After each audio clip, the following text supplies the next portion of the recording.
23 जून रात को करीब 1 बजे राजस्थान के गांव के अंदर उस समय हड़कंप मच जाता है जब रात को 1 बजे वहां पर दो गोलियों के चलने की आवाज़ सुनाई देती है।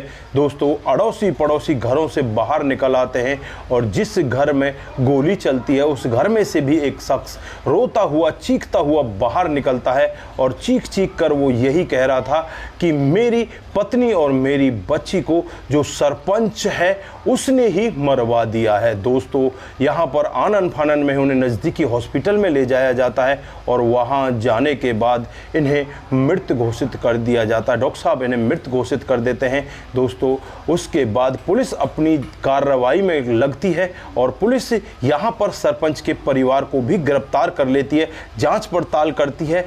तो इतना बड़ा वहाँ पर चौंकाने वाला खुलासा होता है। दोस्तों, यहाँ पर सरपंच के परिवार के ऊपर तो आरोप लगाया गया था, लेकिन इस कांड को करने वाला खुद वही व्यक्ति होता है जो चीख चीख कर लोगों से ये कह रहा था कि मेरी पत्नी और बच्ची को सरपंच के परिवार ने मार दिया। दोस्तों, कहाँ का ये मामला था, किस वजह से ऐसा हुआ था, अगर आप लोग भी पूरे मामले को डिटेल से जानना चाहते हैं तो वीडियो को जरा सा भी स्किप ना करें, लास्ट तक वीडियो को जरूर देखिएगा। आगे बढ़ने से पहले हमारी वही रिक्वेस्ट कि जो हमारे चैनल के साथ नए हैं कृपया करके चैनल को फॉलो कर ले, बेल आइकन को जरूर प्रेस करें। नमस्कार, जय हिंद। आप देख रहे हैं APH न्यूज राहुल रावत के साथ। दोस्तों, आज की जो हकीकत की घटना आप लोगों को बताने जा रहा हूं, राजस्थान में एक जिला पड़ता है धौलपुर और इसी का राजाखेड़ी थाना क्षेत्र है। इसी के अंतर्गत पूट सिलावर गांव आता है। 23 जून रात को करीब 1 बजे का वाकया होता है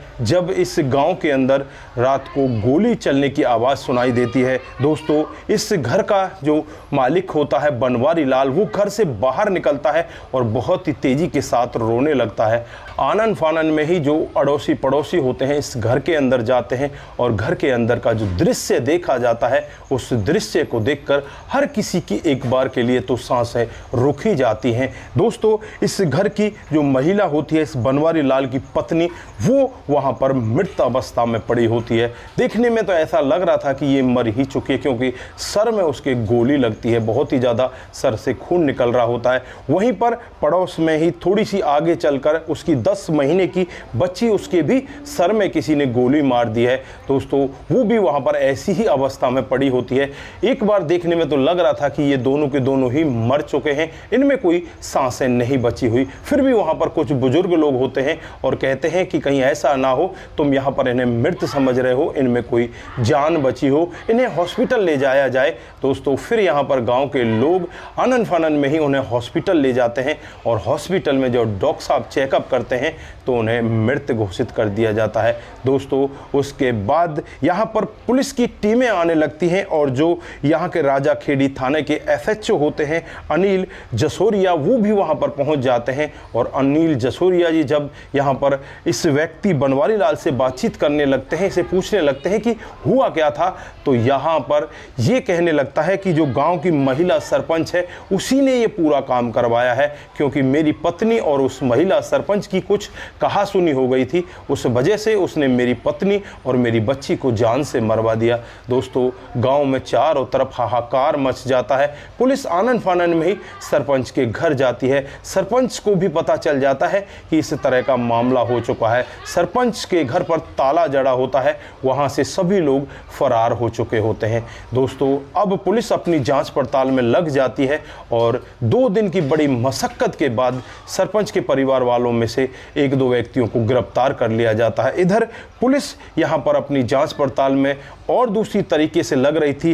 तभी यहाँ पर जब पोस्टमार्टम की रिपोर्ट आ जाती है, पोस्टमार्टम की रिपोर्ट के बाद जो डेड बॉडियाँ होती हैं वो इस परिवार के सुपुर्द कर दी जाती हैं, लेकिन यहाँ पर बनवारी लाल कहीं भी दिखाई नहीं देता। दोस्तों, यहाँ पर सीमा का एक भाई होता है जिसका नाम सतवीर होता है, वो लिखित में यहाँ पर अपने जीजा के खिलाफ कंप्लेंट देता है और SHO साहब से कहता है कि साहब मुझे शक नहीं यकीन ही है कि जो यहाँ पर ये क्राइम हुआ है इस सब के इसके पीछे मेरे जीजा का ही हाथ है। तो इतना यहाँ पर एसएचओ साहब को सुनना था। एसएचओ साहब को भी कहीं ना कहीं शक की सुई उसी बनवारी लाल के ऊपर घूमती हुई दिखाई दे रही थी।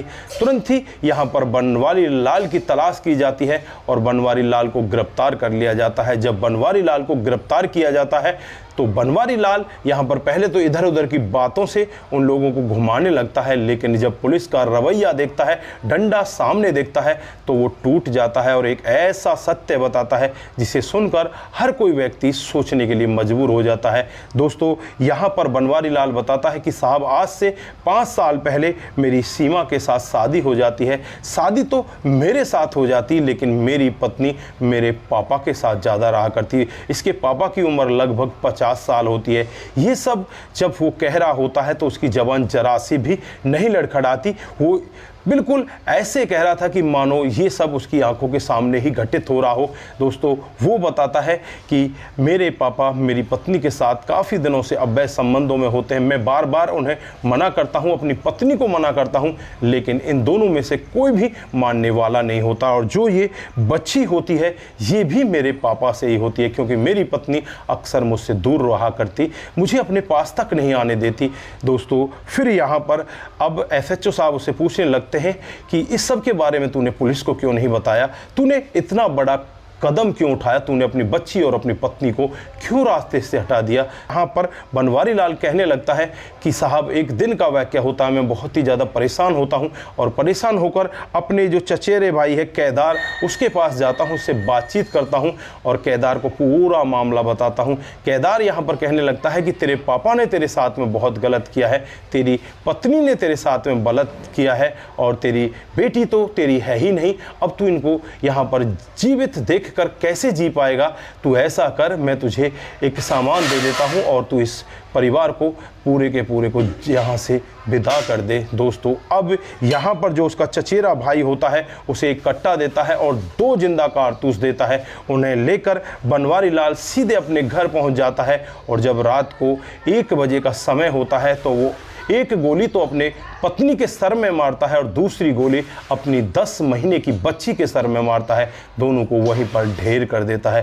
दोस्तों, पुलिस जब यहाँ पर ये पूरा मामला सुन रही होती है तो पुलिस यहाँ पर बनवारी लाल की ही तहरीर पर उसके खिलाफ मामला दर्ज कर लेती है और उसे गिरफ्तार करके जेल के अंदर बंद कर देती है। दोस्तों, ऐसे ऐसे मामले हमारे समाज के अंदर हो रहे हैं। यहाँ पर आप लोगों ने देखा, पहले तो इस बनवारी लाल ने चाल चली थी कि मैं अपनी पत्नी और अपनी बेटी को भी रास्ते से हटा दूं, किसी को कानो कान खबर नहीं चलेगी। हमारी सरपंच महिला जो है उसके साथ कुछ लड़ाई चल रही है और इस मामले को उसके ऊपर डाल दिया जाएगा, लेकिन सच बहुत ही कड़वा होता है। दोस्तों, यहाँ पर आप लोगों ने देखा कि किस तरह से यहाँ पर बनवारी लाल अपने आप को बहुत ज़्यादा होशियार समझने लगा था कि मैं बहुत ज़्यादा होशियार हूँ और इस सरपंच के जो भी परिवार है इसको फंसवा दूंगा और ये लोग जेल के अंदर चले जाएंगे और तू आराम से बचकर बैठ जाएगा। लेकिन उसी के साले ने पूरा का पूरा भंडा फोड़ कर दिया और अपने जीजा के खिलाफ मामला दर्ज करके पुलिस की भी यहाँ पर आंखें खोल दी। पुलिस तुरंत ही